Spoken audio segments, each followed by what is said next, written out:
നിങ്ങൾക്കൊരു career awareness and orientation ക്ലാസ്സിനെ കുറിച്ച് പറയാൻ വേണ്ടിയിട്ടാണ്.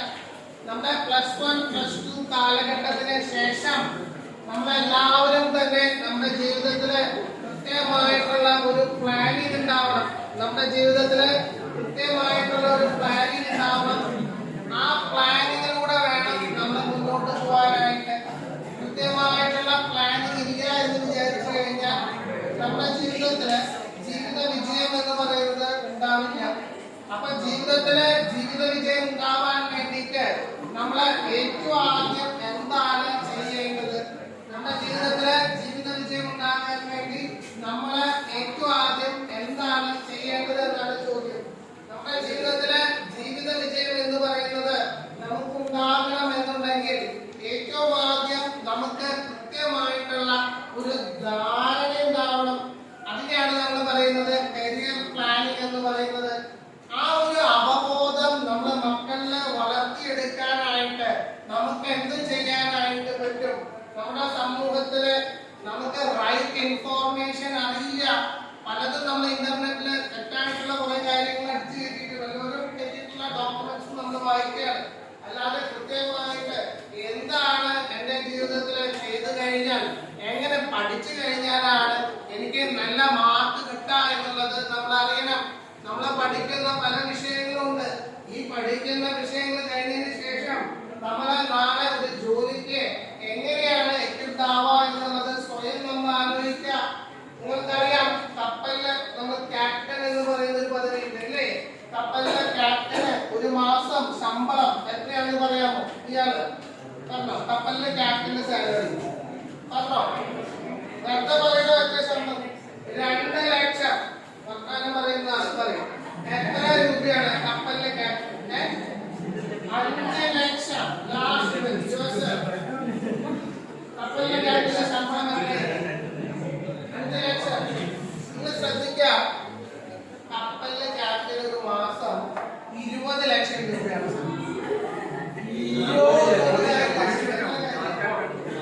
ഇനി ഇവിടെ ശ്രദ്ധിക്കേണ്ട കാര്യം, ആൺകുട്ടികളെക്കാൾ കൂടുതൽ പെൺകുട്ടികളാണ് ഇന്ത്യയില് കപ്പലിലെ ക്യാപ്റ്റൻ ആയിട്ട് ജോലി ചെയ്യുന്നത്. അപ്പൊ ഒന്ന് ആലോചിച്ചേ, ഈ ഒരു ഇൻഫോർമേഷൻ എന്ന് പറയുന്നത് എത്രത്തോളം വാല്യുബിൾ ആണ്. നിങ്ങളെ പോലെ പഠിക്കുന്ന പല കുട്ടികൾക്കും ഇതുപോലെ നമ്മള് പഠിക്കുന്ന പഠിപ്പ് സാലറി എത്ര കിട്ടും എന്നുള്ളത് കൃത്യമായിട്ടുള്ള ഒരു അറിവ് നമുക്കുണ്ടെങ്കിൽ തീർച്ചയായിട്ടും നമ്മൾ എന്ത് ചെയ്യും? നമ്മൾ നല്ല രീതിയിൽ ആ കോഴ്സ് തിരഞ്ഞെടുക്കാനായിട്ട് ശ്രമിക്കും അല്ലെ? നല്ല രീതിയിൽ ആ കോഴ്സ് പഠിച്ചു കഴിഞ്ഞാൽ എനിക്ക് ജീവിതത്തില് എന്റെ ഫാമിലി രക്ഷപ്പെടും എന്നുള്ളതിന്റെ ഉത്തമമായിട്ടുള്ള ബോധ്യം നമുക്ക് ഉണ്ടാവണം അല്ലേ? അപ്പൊ അതുകൊണ്ടാണ് ഞാൻ നിങ്ങളോട് പറയുന്നത്, ഞാൻ പഠിക്കുന്ന കാലത്ത്, നിങ്ങളെ പോലെ +2 പഠിക്കുന്ന കാലത്ത്, +1 +2 പഠിക്കുന്ന കാലത്ത് എനിക്കിത് പറഞ്ഞു തരാൻ ആരും ഉണ്ടായിരുന്നില്ല. ഇന്ന് നിങ്ങൾക്ക് ഓപ്പർച്യൂണിറ്റിയാണ്. നിങ്ങൾ ഓരോരുത്തർക്കും ഇവിടെ നോട്ടീസ് വന്നു. 24-ാം തീയതിയാണ് date. Government model higher secondary സ്കൂളില് അവിടെ ഒരു പ്രോഗ്രാം നടക്കാണ്. +1 +2 വിദ്യാർത്ഥികൾക്ക് വേണ്ടി. നിങ്ങൾ ഏത് ഗ്രൂപ്പാണ്? സയൻസ് കുട്ടികളെ. +1 ആണോ +2 ആണോ? +1 കുട്ടികൾക്ക് ഈ ഒരു എൻട്രൻസ് എക്സാം എഴുതാനായിട്ട് പറ്റും. 1 മണിക്കൂറിന്റെ എൻട്രൻസ് എക്സാം ആണ് അവിടെ വന്നിട്ടുള്ളത്. ഇത് കണ്ടിട്ടുണ്ടോ? ഇതിൽ തന്നിട്ടുണ്ടെങ്കിലേ ആ എൻട്രൻസ് എക്സാമിന്റെ പ്രത്യേകതയുണ്ട്. ഫസ്റ്റ് പ്രൈസ് സ്പോട്ടിലാണ്. പരീക്ഷ കഴിഞ്ഞ് 1/2 മണിക്കൂർ ഇൻഡിവിജ്വൽ വാല്യുവേഷൻ കഴിഞ്ഞാൽ 1/2 മണിക്കൂറിനുള്ളിൽ നിങ്ങൾക്ക് റിസൾട്ട് പ്രഖ്യാപിക്കും. 11:30 ആയി കഴിഞ്ഞാൽ നിങ്ങളുടെ കയ്യിൽ ഫസ്റ്റ് നിങ്ങളാണെങ്കിൽ 10,000 രൂപ സ്പോട്ടിൽ നിങ്ങൾക്ക് കിട്ടുന്നതാണ്. അതുപോലെ മൊമെന്റോ, സെക്കൻഡ് പ്രൈസ് 5,000 രൂപ മൊമെന്റോ. പങ്കെടുക്കുന്ന എല്ലാ മക്കൾക്കും ക്വസ്റ്റ്യൻ ബാങ്ക് ഉണ്ട്. സൗജന്യമായിട്ടുള്ള ക്വസ്റ്റ്യൻ ബാങ്ക് ആണ് പങ്കെടുക്കുന്ന എല്ലാവർക്കും കിട്ടുക.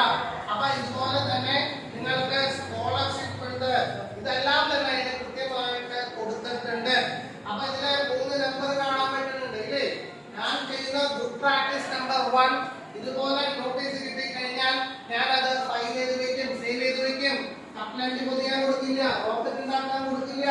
അതുപോലെ നമ്പർ 2, ഇത് നമ്പറിലേക്ക് പാരന്റ്സിലേക്ക് എത്തിക്കുകയും പാരന്റ്സിന്റെ അടുത്ത് പറഞ്ഞ് വിളിപ്പിക്കുകയും ചെയ്യും. നമ്പറിലേക്ക് വിളിച്ചു കഴിഞ്ഞാൽ എന്താ ഉണ്ടാവുക? കൃത്യമായിട്ട് നോട്ടീസും താത്ത് പഠിക്കാൻ പറ, താത്ത് പഠിക്കാൻ പറ. നോട്ടീസ് കൃത്യമായിട്ടുള്ള ഒരു ഡോക്യുമെന്റ് നമുക്കുണ്ടാവും. കൃത്യമായിട്ട് നമുക്ക് ഇതിനെ കുറിച്ച് വ്യക്തമായിട്ട് മനസ്സിലാക്കാനായിട്ട് പറ്റും.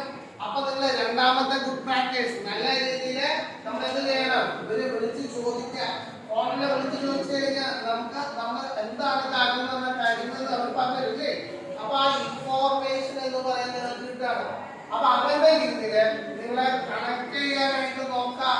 നിങ്ങളുടെ ജീവിതത്തില് നിങ്ങൾക്ക് +1 തന്നെ ഇതൊരു ഓപ്പർച്യൂണിറ്റിയാണ്. അപ്പൊ ആ ഒരു ഓപ്പർച്യൂണിറ്റി നിങ്ങൾക്ക് ഗ്രാബ് ചെയ്യണം എന്ന് വെച്ച് കഴിഞ്ഞാൽ ഏറ്റവും ആദ്യം ചെയ്യണം ആ പരീക്ഷ എഴുതണം അല്ലെ. ആ പരീക്ഷ എഴുതി കഴിഞ്ഞാലാണ് ഈ ഓപ്പർച്യൂണിറ്റി കിട്ടുക. നിങ്ങൾ പ്ലാൻ ചെയ്യുക ഈ ഒരു ഓപ്പർച്യൂണിറ്റി എങ്ങനെ ഗ്യാദർ ചെയ്യണമെന്ന് നോക്കാം. എനിക്ക് അധികം സമയമില്ല. പല സ്കൂളുകളിൽ നമ്മൾ പോയി പറയാണ്.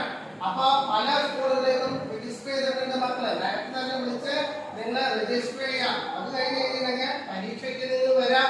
അതുപോലെ സ്കോളർഷിപ്പുകൾ, അതുപോലെ തന്നെ നിങ്ങൾ ക്വസ്റ്റ്യൻ ബുക്ക്ലെറ്റ്, ക്വസ്റ്റ്യൻ ബാങ്ക് ഇതൊക്കെ നിങ്ങൾക്ക് കിട്ടും. അപ്പൊ നല്ലൊരു ഓപ്പർച്യൂണിറ്റി നിങ്ങളുടെ ഡോർ സ്റ്റെപ്പില് തട്ടി വിളിക്കാണ്, മുട്ടി വിളിക്കാണ്.